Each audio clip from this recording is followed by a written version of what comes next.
Hello, everyone, and welcome to this episode of Transrational Perspectives.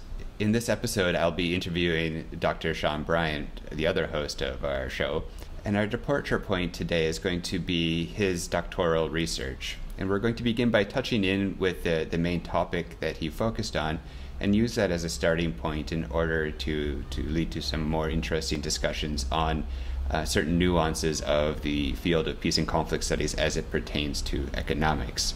So the title of Dr. Bryant's doctoral dissertation and research is Economics as Seen by the Many Pieces.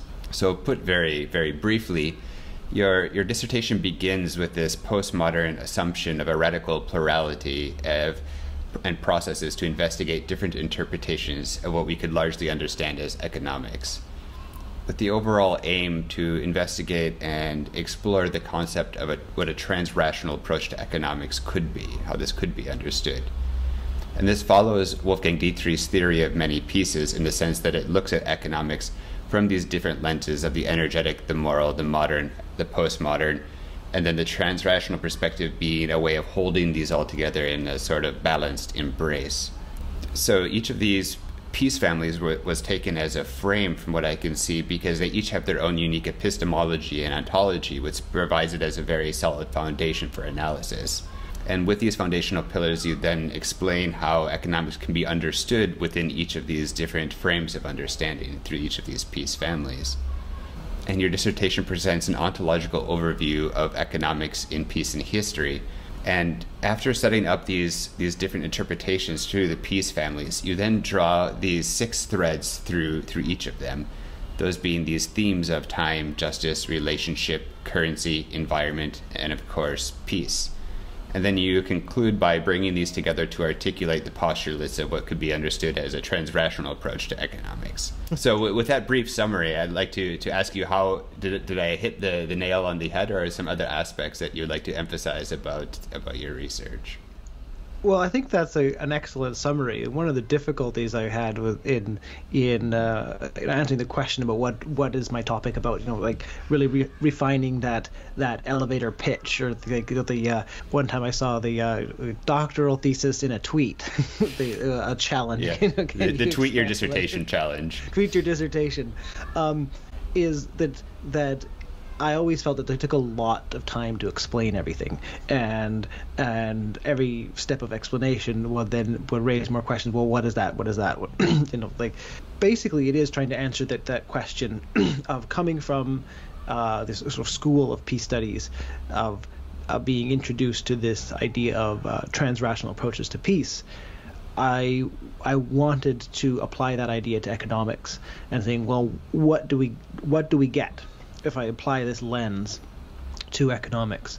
And this made sense because I was in a group of young scholars, of like my classmates and friends who were coming out of that program, yourself included, who were taking these ideas of transrational approaches, or using that lens and applying it to all kinds of different things, like law, and migration, and conflict transformation, and so there was this really fertile environment of being with peers and friends who were sort of taking these ideas and running with them, and so economics ended up being, for me, the partly that I wanted to focus on more. Great. And this comes to, I guess, my initial question is, where does the interest in economics come from? Has it been something that you were previously trained in, or something that you had previous interest in, or where did that seed come from? One of the ways I looked at it is that I was realizing that in my life I had great opportunities and great privilege to do something as free and as interesting as graduate level research. And so I really wanted to do something that was deeply meaningful for me, and it was also came from my own search of like what I wanted to do with my life, and tackling questions about like that were important for me personally, of my own personal spiritual search of like the value of work and my place in society, and what it is that I can contribute. Now I pair that with the other things, what was going on in like the background and the historical context, and I finished a master's degree in 2008, in September of 2008, which was when the news of the global financial crisis of 2008 broke. And so I finished a master's degree to come into a job market that was probably the worst job market of a generation. And so you could combine that with other things that I lived through, say like the Argentine collapse, and I'd lived in Iceland, so when that hit and then the Icelandic economy collapsed because of the same thing, these were stories that really hit close to home, and so it really felt like this wasn't just my own personal interest, but this was something that seemed to be like of global importance. And also I felt frustrated in hearing the talk about it. Of like, I didn't really hear any alternatives.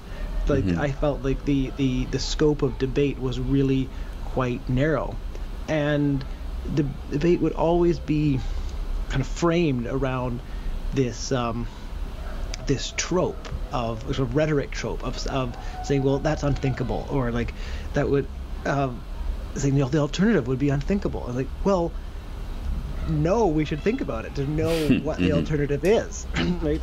Like that's like just kind of taking it back into like conflict resolution skills, like that's basic negotiation skills, right? Like, it's like to know what your baseline is, to know what are the outcomes if you don't negotiate, right? So yeah, I was deeply frustrated by that aspect. And so when the first kind of steps that I can see that you took through your dissertation is to follow this many pieces formula, where you take these pre-existing loosely knit categories of the piece families, which have their own ontological and epistemological foundations, and then to use those as lenses. So as you went through that process of examining what would be an energetic or moral, a modern or postmodern understanding of economics, was there anything that you found particularly interesting or surprising?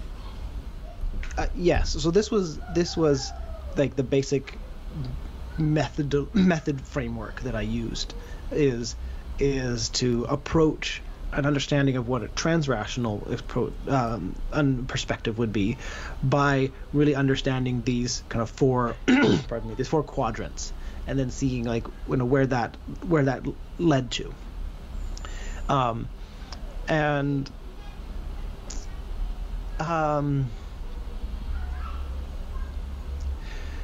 using coming now to the where these ideas of these six threads came from. So I had this idea that one of these threads would be like how money is represented, and that ended up being true. I mean, the currency or money is one of them, and so I had this idea of a postmodern idea would be like credit. Money is just in the ether, it's in the computer system. It's not anything concrete. And then modern would be like cash money, and then a moral understanding would be like, as I assumed I would find, would be like barter. So, pardon me. So that people would be swapping pigs and chickens or something like this. And this is kind of natural in a way, because this is the common story of the history of economics, or the history of credit instruments that we're given. So saying like in the past, people were just like swapping things, and then money came along, so there was a medium of exchange, universal or standardized medium of exchange, and then credit instruments came along, like collateralized whatever what was it? Damn, I forget. There was that one that was really popular from the 2008, the collateralized debt obligation swap. Right. Anyways, you get the point. Like things that like only a few mathematicians could actually really understand. Right. That's the story I remember learning even in like middle school or high school, is that economics was invented because we used to trade, chickens for tomatoes, but if you wanted potatoes and only had chickens, then you end up with a complicated, multi-step exchange process. It only works if you have, I think they call it like the double coincidence of needs, right, yeah. Or the double coincidence of desires. So the biggest surprise then is doing this part of the research. And maybe I should, at this point, introduce or kind of name drop one of the biggest influences on this on my work, especially in this regard, was the anthropologist David Graeber, who actually passed away not last year, or maybe it was the year before. And so it was really that was really sad for me that this figure that would really influence my work passed away without me really being able to sort of connect with him or really thank him for being such an influence. So he really outlines the case against barter in his book Debt: The First 5,000 Years. And so basically he's saying, like, yeah, everybody knows this story, except for anthropologists. Anthropologists have been looking for these societies where people are walking around carrying chickens all the time to swap them with other people, and they haven't found it. They haven't found any society that uses like barter or the exchange of in-kind things as the organizing principle of exchanging goods and meeting material needs. I mean, it just fundamentally doesn't exist. Now, so say like that was the biggest surprise for me, because just as we were talking about this, because this was like a story that I had heard many times over, and maybe there are a few caveats to explain about that. So it doesn't mean that people don't swap things. It doesn't mean that there aren't examples of barter system. But the widespread use of a barter system as the organizational principle of society, enough to warrant this story, doesn't exist. The best and most common examples of any real barter systems are societies that had money, so we're accustomed to a market system, and then have the money removed, and so then choose barter in lieu of money. So say prisons are a good example. Everybody has been like socialized and enculturated in the use of money in a market economy, and they don't have cash. And so then there's a barter system. Argentina in 2001 with the financial collapse, there is another example of society that was used to a market mechanism and then didn't have cash anymore. And then the other of a good example of barter in history is that people would swap things all the time, but it was always, or most likely, with people that you didn't know. So, even in the recent past, we didn't have like the flow of goods and people that we have today. So you're most likely to be stuck with dealing with the kinds of people that are about 30 kilometers or so from where you live, because you're just not going to be exposed to many other people than that, because of just the logistics and difficulty of travel.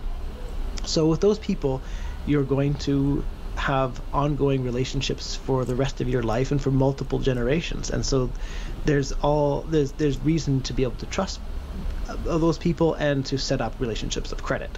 And the people that you're not going to have those relationships of trust and of credit are people who are transitory, like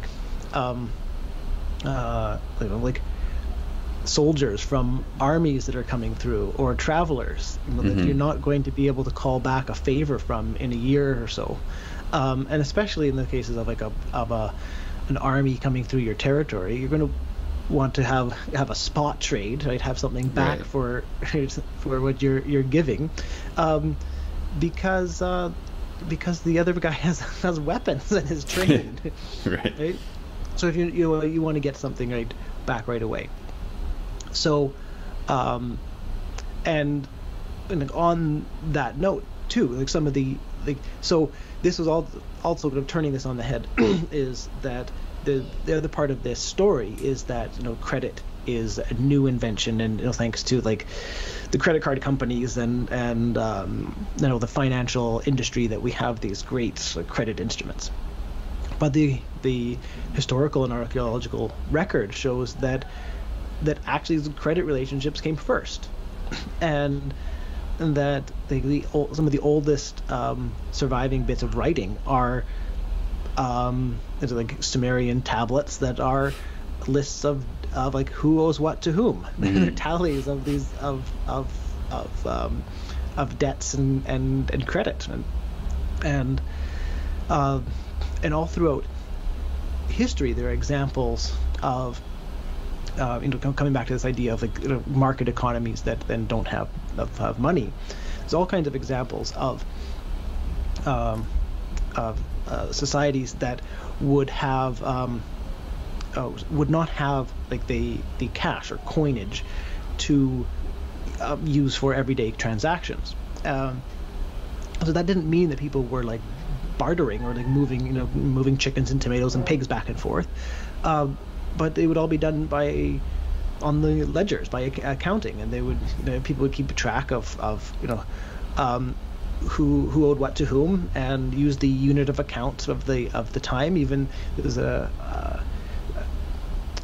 heard actually I should know the story better, but there's an example of like the Carolingian pound or something in Europe was used for hundreds of years after the coins were minted, because even if they didn't exist anymore, they weren't in circulation, nobody was buying them, but people were still using that as a unit of account on paper. And then they'd settle up, because usually if you're in a functional like small town society, like once you like check of add up like all the debts and credits, you should be pretty close to even. And so what needs to be moved around at the end of the day, the end of the month, end of the year isn't very much. And so also these societies would have like a periodic of time of reckoning, right? And reckoning, these days in English has this religious connotation, but reckon actually means like to do math, to do sums, pluses and minuses, and so the reckoning was just when you add up like who owes what and who did what, and find out if there's anything that needs to be moved around, and then you come into some negotiation of like, okay, well, you owe this much, maybe some ermine pelts or a bushel of barley, and you're quit, you're even. And so it seems like taking this line of currency or money is, on one level it seems like something that's quite commonplace, like everyone understands on one level what we're talking about, but the more that you dive into it, the more it unfolds until you're looking at ideas of societal trust, but also what kinds of trust are given to which kinds of people, and how that evolves over time, and even to the degree to which how do we conceptualize and store and record value. You also bring out these other lines, this relations, time, justice, and the environment in particular, which I found quite interesting as analytical lenses that cross-cut through these piece families. I wonder if you could share, either where some of these ideas came from, or what maybe some of your key insights were about these types of lenses. I think starting with peace, that one was included mostly just to keep the overall frame and red thread about understanding this nexus of not just the economy, but rather like the basic ontological principles, and then the basic organizing structures of society, and how those feed into is conceptions of peace,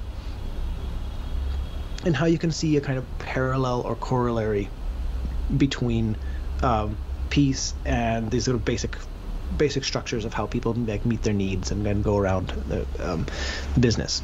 And that wasn't anything particularly new for this thesis. It was mostly kind of just recap, summarizing and recapping Wolfgang Dietrich's Families of Pieces. So I wouldn't say there's anything particularly new in there. And the money parts we've just talked about, what there's I could add to that is so I basically use the modern family in money as the one to represent what we would most know as cash, right? Mm-hmm. As money, as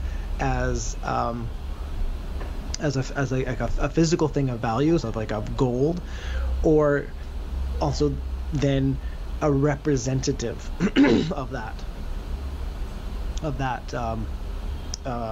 thing of value. So like a dollar bill is supposed to represent a certain amount of gold, and this was true up until I think it was 1973.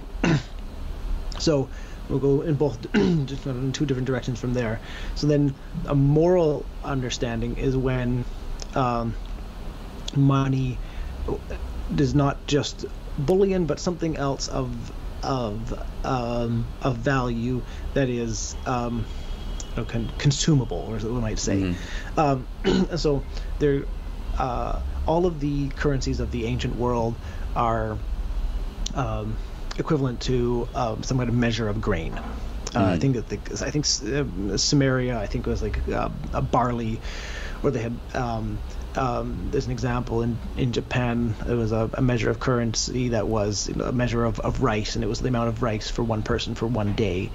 And mm-hmm. So very practical, practical logistic understanding of like life and subsistence attached to the value, right? And then how maybe and what I call then postmodern. They use a concept from Brian Rothman, who was a mathematician who also wrote a book in postmodern philosophy of mathematics and money, and he used the concept Xenomoney. So we take this kind of evolution of representation. Okay, so let's say we have something like barley being the basis of value, and then you have something that is also a value that replaces that physical thing connected to subsistence. Is something like gold or silver, a precious metal, and then you have like a paper money that represents the precious metal. Mm-hmm. Now, so the real postmodern turn in this is then the situation you have in the USA today, or most currencies becoming like fiat currencies, that a US dollar does not represent any gold anymore. It represents another US dollar, and so then you can see that it's just this hall of mirrors of value, and so then it doesn't represent anything else in the sense of like a physical reality.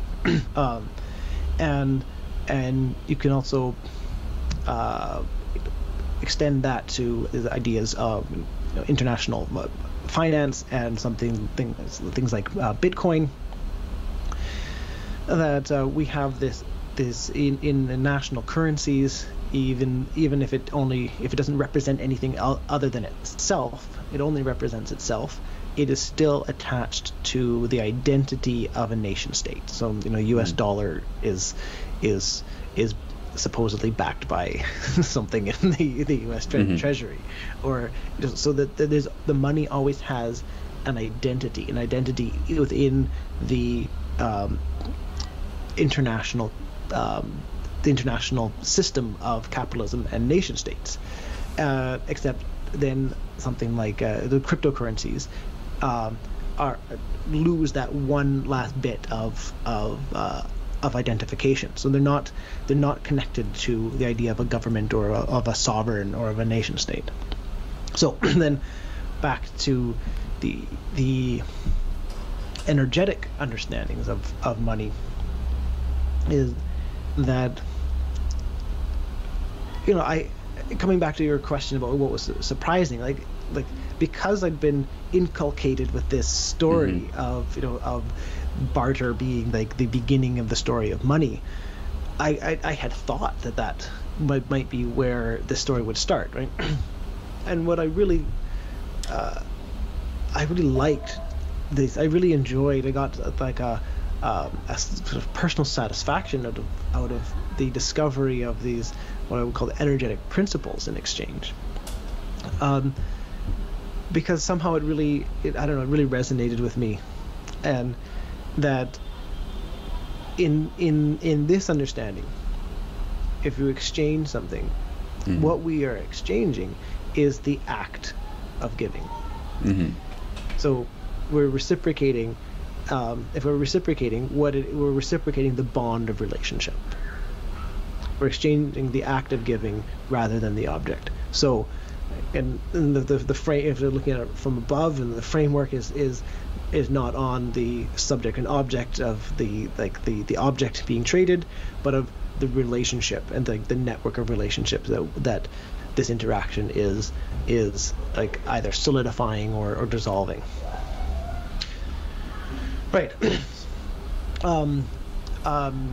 Justice, again, that's mostly just a recap of Wolfgang Dietrich's ideas. I felt I needed to include that one because of the discussions that came up out of the research of things like development and the idea of the justice, the mundane justice that comes from the satisfaction of our basic material needs. And I think I needed to have something to juxtapose that with, because it seems like such a natural concept. I think in our times and in the kind of like the zeitgeist of late stage capitalism, that I in order to critique that, I needed to have like other reference points.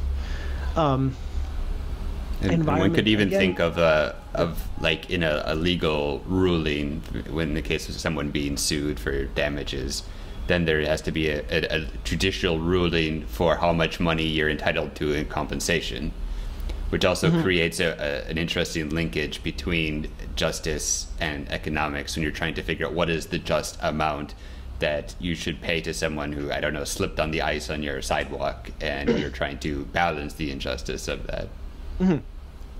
Yeah, I mean that's a really good point that sort of sends you down another kind of rabbit hole of the ideas in this thesis, and that is especially like this idea of going from primarily an energetic understanding to a moral understanding. Now, what is the basic difference? And I'd say, like, kind of like what you're saying or touching on is when you codify those ways of relating. So, and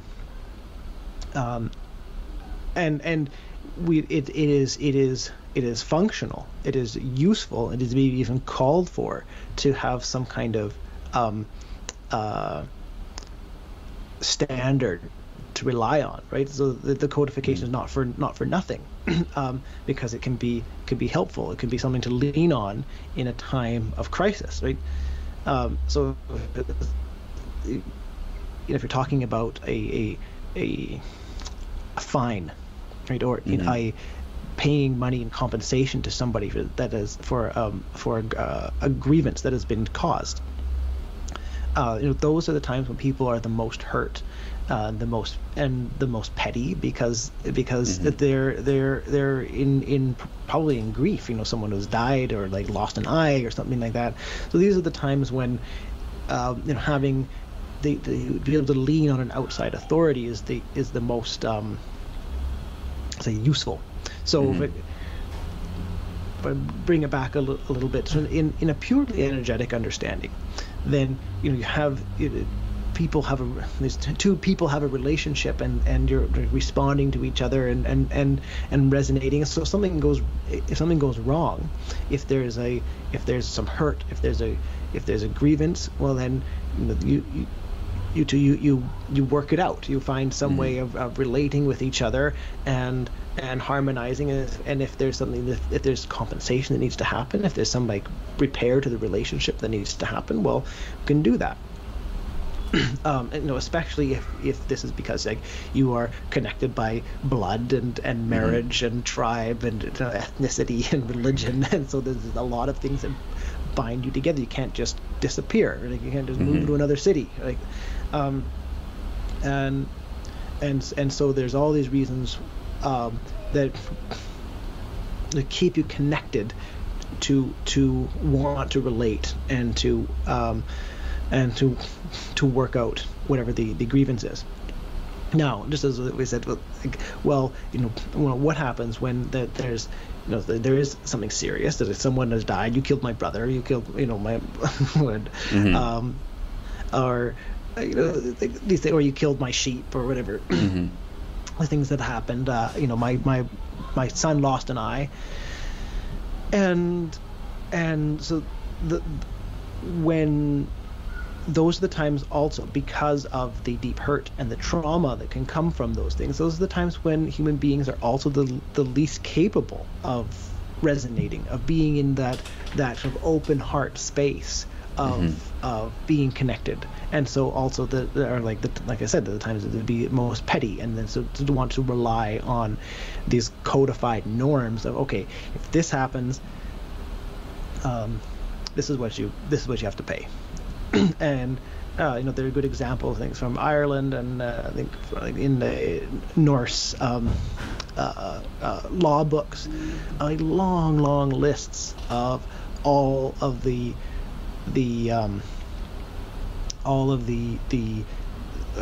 cost of all kinds of different like body parts that are missing. Like this much for the end of a thumb, and this much for this, and also equivalents. So they say, well, that could be like, I could use the example of ermine pelts, or this much food, this much silver, or this, if you don't have that, this much wood, So there's like all these equivalencies that were all written down. So these are the consequences, right, of it not being able to relate, in the sense of of seeing the divine of the other person, of being able to resonate and relate with the other person. The consequences are then you need this this litany, this long list of all the possible outcomes of how you can compensate this person.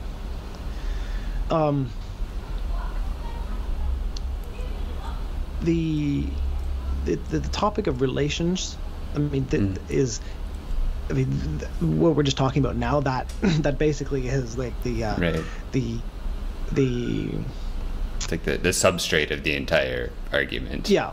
Yeah, and that also connects into what I just said about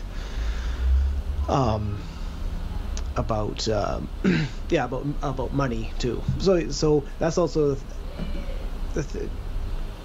a realization that came out of this investigation and writing about it. It was like I use these 6 topics or threads as a way of structuring the text, but they always kept coming back. They always kept looping back. So if I was writing about justice, it's also about the currency, and it's also about relationships, and environment is also fundamentally about relationships to the natural world. And I think the environment, and basically coming back to one of the questions from our last interview, is like the question of immanence and transcendence. Are we as human beings over and above the environment?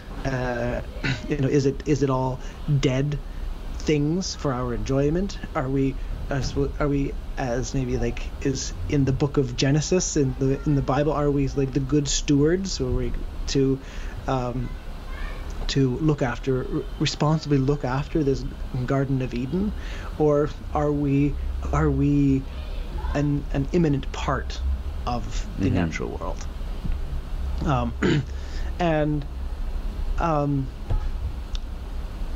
the theme of time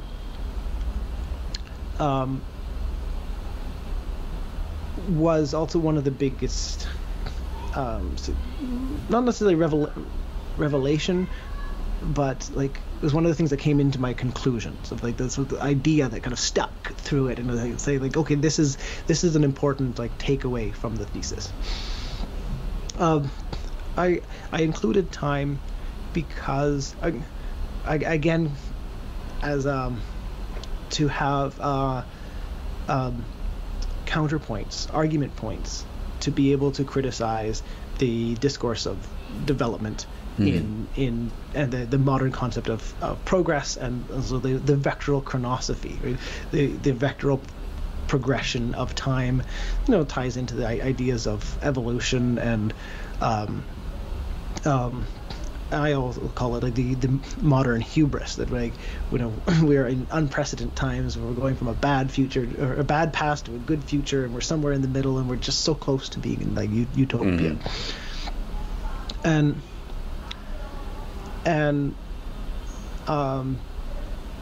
it's maybe it seems a little bit trite, or like a kind of a cliche to say that, well, that in other times there were conceptions of time that were cyclical and circular conceptions of time.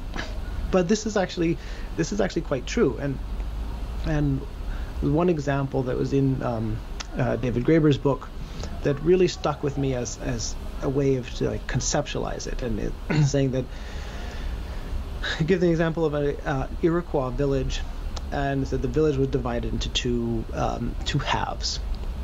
I think there was some kind of like ethnic divisions of the two halves, but that doesn't really matter. It was like there's the two halves of the village, and part of the responsibilities was that one half would always bury the dead of the other half. And so there's no need to keep track of like how many dead we've buried on your side as part of like compensation. So like your side's dying more than ours, so you owe us some money, right? There's no debt that's being incurred from this labor and this time, because if you assume that time will go on forever, and then there will always be another half of the other half of the village, then it'll always balance out. And maybe you can imagine you're fearing this thought. It's like, this is the seventh grave I've dug this week. My time is being it's really being used up right now. Like and without a linear conception of time, you don't have a final reckoning. You don't have a final balancing of the ledgers. Even if in the moment you're saying like I have dug a lot of graves this week, so my time is being used up more than other people. And maybe that's not fair. But if you look at it in the bigger picture, it's like it will all balance out. And I think this comes to like the insight that I got from this, is that our lives are not our own. Especially in this kind of context, is that it'll be evened out in the future, later, maybe in the next generation, maybe after your lifetime, but the society will go on. The structure will continue, and I think that this is exactly the thing that gets lost in a short-term, short-sighted individualist understanding. It's like, well, you know, I've been working hard, I've been putting in a lot of work, and I haven't been getting anything out of it. Yeah, and like imagine, you know, trying to imagine in today's world the project of, you know, taking 200 years to build a cathedral where like generations of masons, you know, live and die, you know, families were grow up, you know, just putting these blocks of stone up, and that's all they know, because this project is bigger and goes beyond these individual lives. And I just can't imagine a construction project that would take that long in our times. Well, and that a vision could be maintained from generation to generation. Yeah, or more than, you know, an election cycle, or even worse, like a financial quarter. And yeah, so I don't know if I can really express it in the way that, like, that just kind of spiritual force that I feel behind it, but that was one of my big takeaways of the part of, like, really understanding what is the relationship of time here, and that is that through this idea of individualism, of habeas corpus, I think most people really think of themselves as, like, you know, that my life is my own, that's the one thing I have. But through doing this research and into the anthropological literature, there's all kinds of examples around the world that, you know, our lives are not our own. We're just, you know, a transitory and fleeting moment that arises and falls away. The very microcosmic example that I connect to with what you're saying is, you know, if I imagine going out for some beers with some friends, right? Like, there are, at the end of the evening when the bill comes, there are a few different schools of thought, right? One is like, okay, we just divide it by the number of people. The other one is, well, you know, I had 3 beers, you had 2 beers, so we divided it up that way. But then what my inclination is, well, you know, I'll just pay for it because in the future someone else will take care of it. And it's not necessarily even about the people at that table, because maybe one of those people, I won't see them again for 10 years or something. But I am making the choice to live in the world that way, where these things kind of go out into the ether and that come back in different forms. So there's also, I think, this idea of how you want to position yourself through your economic interactions in the world and in time. One of the things that comes to that is I forget who it was, someone described gift economies as being the same as, like, spot trade economies, but just in slow motion. Yeah. And so, you know, that. But one of the differences is if you split the cost, you have this, like, very formalized way of reciprocating. It's like, okay, well, this beer was like $3.75, whatever it is, you count out the money. But one of the big differences then in a pure gift economy is that you have the agency of how and when and in what circumstances you'll reciprocate that gift. Right. No, and so in that case, it's much more like it is more liberating, but it also depends on trust and faith, and also a kind of a certain amount of stability, because you can't depend on that thing coming back immediately. You know, and looking at a dissertation like yours, and even just the discussion that we've had so far, it's really a wide-ranging thing to take on the idea of peace and economics, looking through these multiple different perspectives, and to follow all of these different lines, which, as you said, you know, they loop back in on each other in almost this fractal-like pattern that, as you go deep enough into time, you can't help but talk about justice and the environment, and all, you know, from each other's starting point, you find your way back to where you began.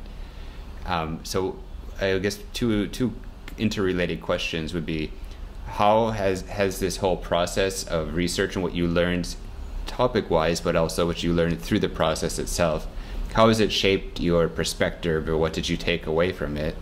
And then maybe adding on to that, if you were to dive into this topic again and to try to further deepen this in our current context, what might be some interesting contemporary issues to explore with these kinds of ideas?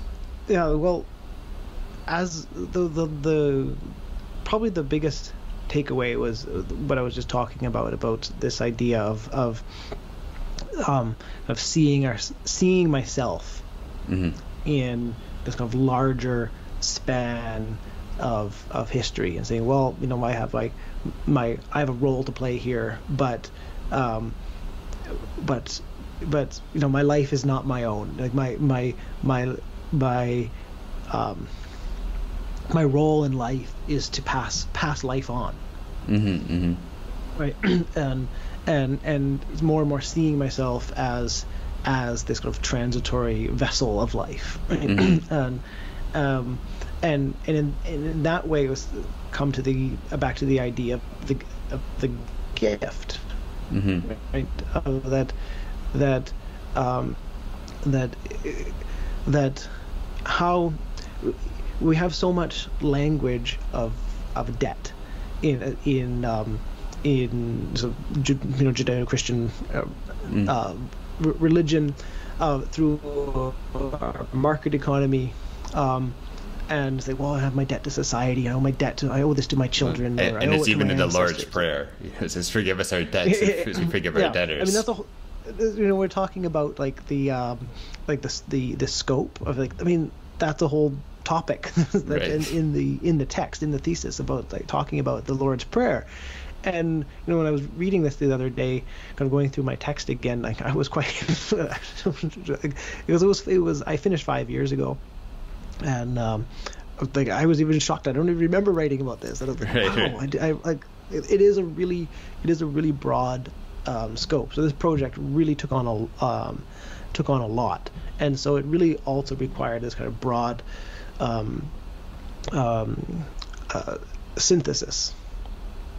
And so, yeah, I mean, in my conclusion, which I would like stick with, I would say, is like this idea of what I call the eternal. It's like this idea of the eternal. That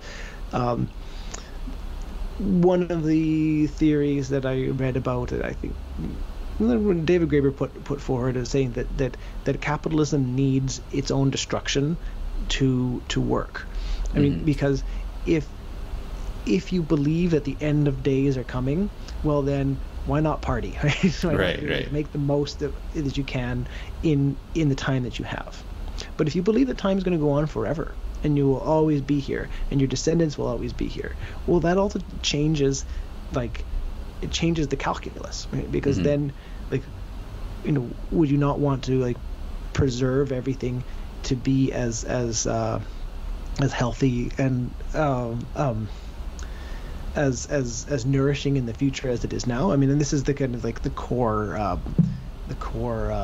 don't know if it's like debate, or maybe call in the in climate change and an environmental discourse right now. And I think that it comes down to these, like, fundamental beliefs of, like, is there going to be an end of time, or do we not own ourselves? Are we just part of this recurring cycle?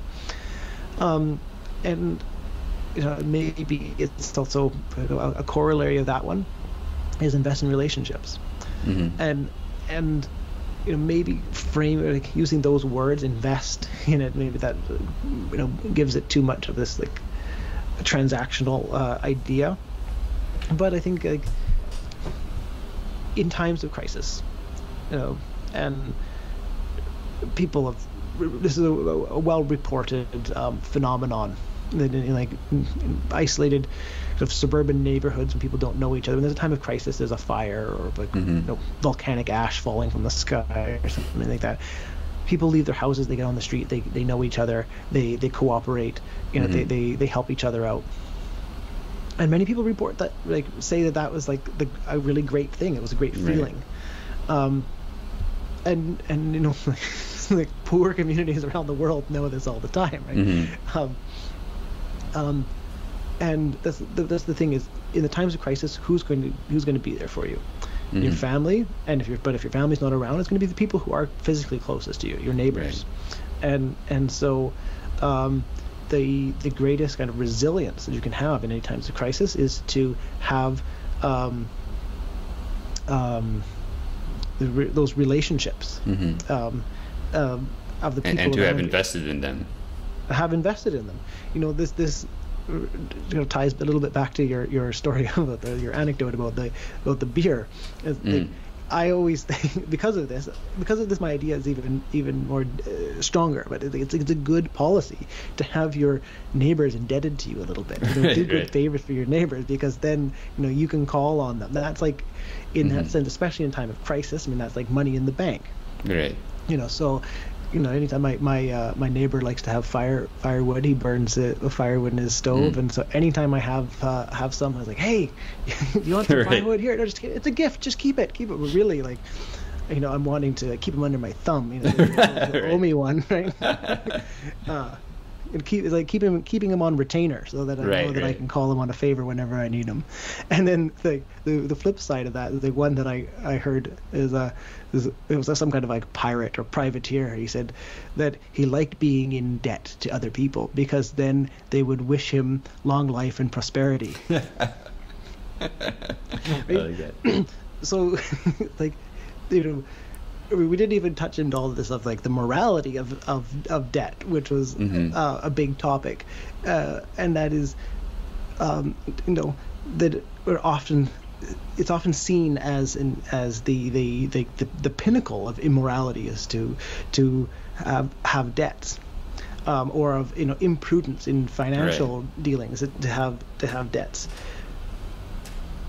But, you know, and this is the idea that comes like the theme of relationships. Like, well, this is just human interactions go. It's like we're always like in debt, right, to other people. We always owe our existence at every moment to other beings.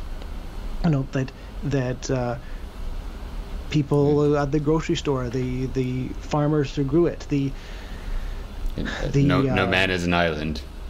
Yeah, you know, the air that I breathe, the animals that I eat, you know, the cow that was in my hamburger, or I'm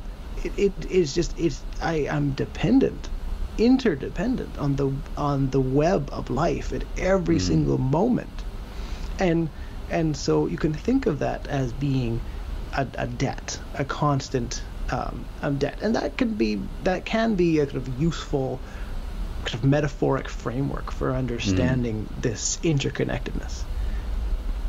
But I also think that there is, because of its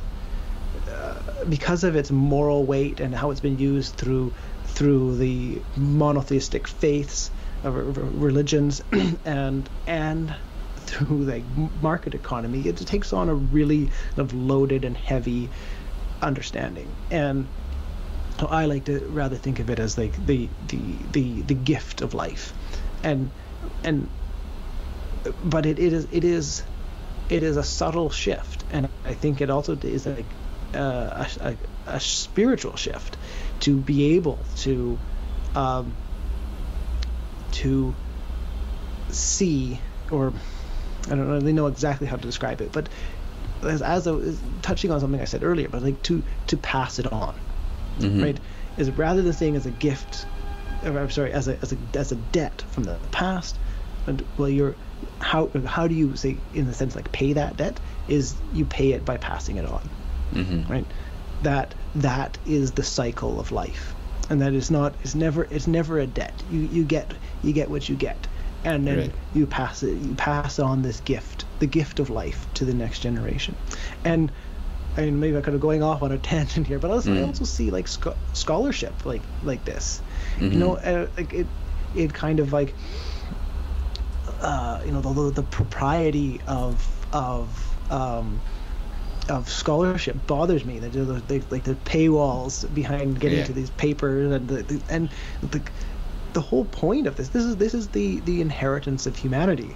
And Yeah. it's really sad that the Library of Alexandria burnt down, but we have a chance to build things anew and to make Right. it available to everybody at close to zero marginal cost through digitization. And so, I mean, this is a gift for people that we should be embracing. And If the library still existed, there would be a subscription fee. yeah. So that's what I mean by investing in relationships. And I also ended up on the like, I guess I'm gonna call it like affirmation of kindness. And yeah, I mean, I don't know exactly what to say about that. If I can like defend that rationally, but so much of what I saw in the research comes down to this importance of kindness. Because we're understanding, this idea of Homo economicus, the rational, self-interested economic person who's calculating their own self-interest. Like, well, there is a utility to that kind of model, but it's a very narrow utility. And the record shows that that's not how people act. And people act just as it is just as arbitrary as a kind of basis for analysis as altruism or kindness. And there are just as many acts of kindness as there are of this rational self-interest. And actually most human interactions are like benign to positive, and it's only because of like how impactful the negative ones are. Like it's because of that one act of violence like overrides like 99 acts of kindness in our psyche, that we put so much focus on it. And really in most places and most times the acts of brutality and violence are really quite minimal. And just to remember that there's I guess kind of losing myself in this last point, but I remember hearing someone talk about watching too many like dystopian future movies, and it's like but if two humans meet, they would just kill each other. It's like, no, I mean that's not what happened from like we wouldn't have survived this long if that was the case. Unless there's like an existing feud between these groups. Most times when human beings meet another human being, especially if they're like isolated off in the wilderness, is like it's elation. They're so happy. Right. Another human being, that's great. Hey, let's sit down and let's eat and share stories and have sex and I'll do all the things that humans do for that is pleasurable. Right. Yeah. So. Yeah. I think it's quite beautiful how in these types of dissertations on these kind of topics that it's such a long, complex, heavy intellectual trip to re-arrive at some fundamental components of humanness. And this was also my own experience in the dissertation, is that after writing 500 some pages, going into all these esoteric texts, the conclusions were very similar to yours. It's about being in a time and a place and relating to others and putting attention on the way that you give and receive and communicate. But I don't think I could have got to that new understanding of them that way without going through this long journey. And I think that's really a beautiful I guess side effect, or maybe even primary effect, of doing a large project like a dissertation. Oh yeah. I think about that all the time. I think, well, my conclusions, like the things that I've really learned, not just all like the facts and details and stories and kind of like the stuff that make you interesting at a cocktail party. Yeah, I mean that's nice, but like the real things I've learned are like small. Right. The kind of thing that someone had told me in kindergarten, but I just didn't register it. I had to read like a stack of books this high right. to really integrate it. You'd asked me about like things of further research. Mm-hmm.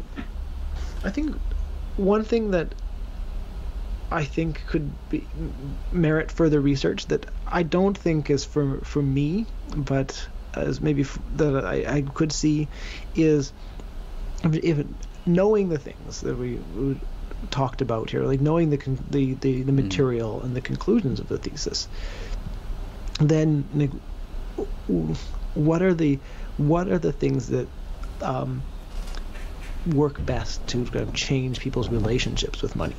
You know, so like if you say like one of the things I learned from it was like, you know, I wanted to get a grip on like cryptocurrency and Bitcoin. Right. Like, you know, is it something fundamentally new, or like is it something that's going to be fundamentally different and change how we do business?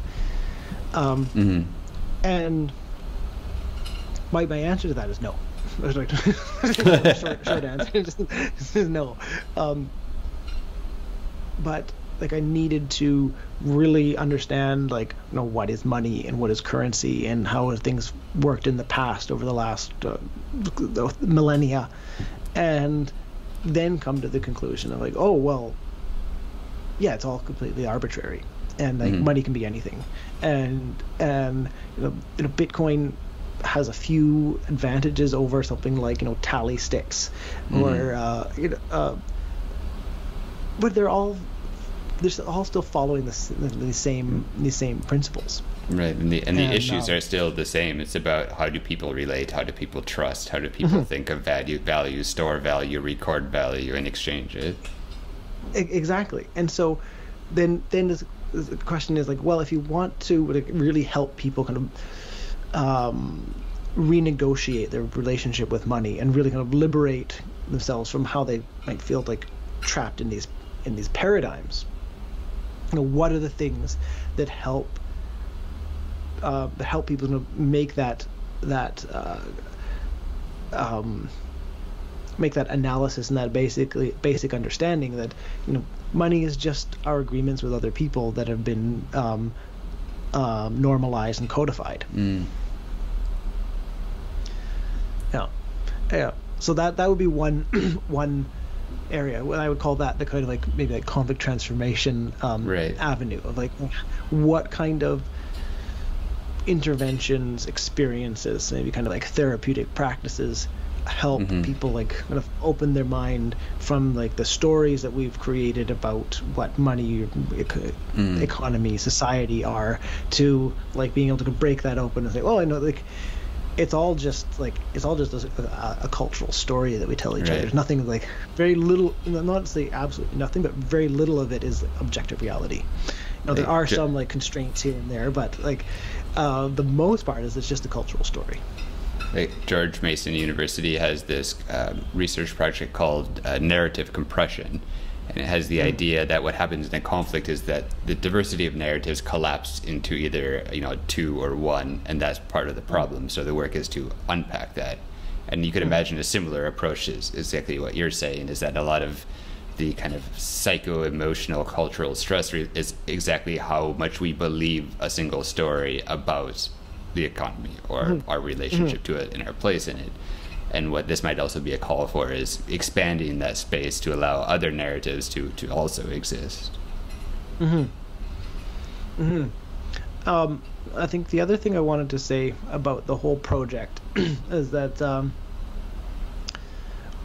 that what I did of analyzing the four families of pieces and using that to then try to like pull out, well, what are the aspects of transrational approaches to peace, is that was useful in itself, for trying to get like a grip on what transrational approaches to economics means.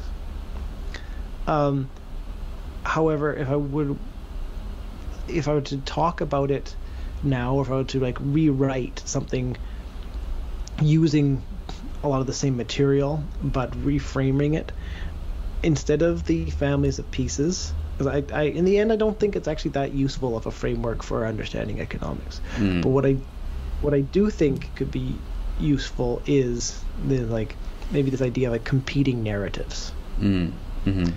And that is like that we have these like ideas of like, you know, like from religious doctrine of this moral understanding of the economy, you know, like usury is evil, and you know, like the usurers and the bankers should be locked up because it's immoral.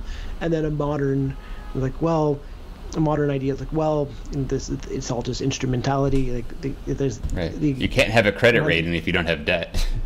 Yeah, exactly. So these things, well, it all just needs to be like calculated and moderated, and you know, you can have these levers on the economy, and then having like a postmodern understanding. Well, it's all about power, or the kind of like Austrian schools, like, well, your money is your vote in this democracy, and not only is it like the best democracy, but it's the only kind of democracy you need. It's like the democratic leveling process of the market economy, where all the best things going to rise to the top, and so you have these sort of competing narratives, and in the way they're historically layered on top of each other. But you also have this fact that because there's this ambiguity about like over epistemology, like there's ambiguity over like which one is true, or which one is truer, or which one's the truest in any given moment, and that they kind of pop up like this, and I think that's why there's a lot of, I guess I call it moral ambiguity around you know, how we structure society in terms of like meeting our material needs of an economy. And then adding on that, you have this like the idea of like, well, the sort of gift economies, like where there are all kinds of things that don't fit into that sphere of things that are sacred, that we don't put into the market economy, and then that's another competing narrative. So you know, say, oh, we can't sell that belonged to grandma. Right. So yeah, so there's all these, so anyways, I think that rather than the families of pieces of energetic, moral, modern, postmodern as a framework for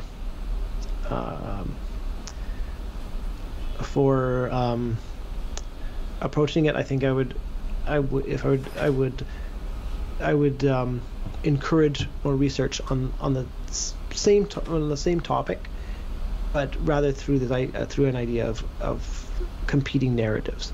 Now, ultimately, I don't know if it changes that much, but I think that it might be. A little bit more comprehensible, because I think this idea of these peace families is, I think it's really dense, and I think that might turn off people, because ultimately my personal goal, if some further research would be done, would be to try to make it, like, distill it down into more easily comprehensible ideas. Right. Because I want it to be able to make something of this consumable, digestible, understandable from just like average people, you know, who can read one book on it and kind of get the gist of it, and not need to read like, you know, tomes and tomes of books on anthropology and history and economics. Yeah, so that's where I'd like to see it go. I think that we've covered quite a lot of ground in our time here today, and thank you, Shawn, for sharing your both the things that you've learned from doing your dissertation, but also this meta level perspective, which I think is really interesting. And it's one of those untapped resources, I think, that we were speaking on our last episode, that there is so much of this kind of thinking that is kind of stored away in little pockets out there in doctoral research, but also in people's reflection upon their own research, which I think really has, the pearls of great prize. And I thank you for giving the time to share that. Well, thank you everyone for joining us today, and we look forward to seeing you in our next episode. So bye for now.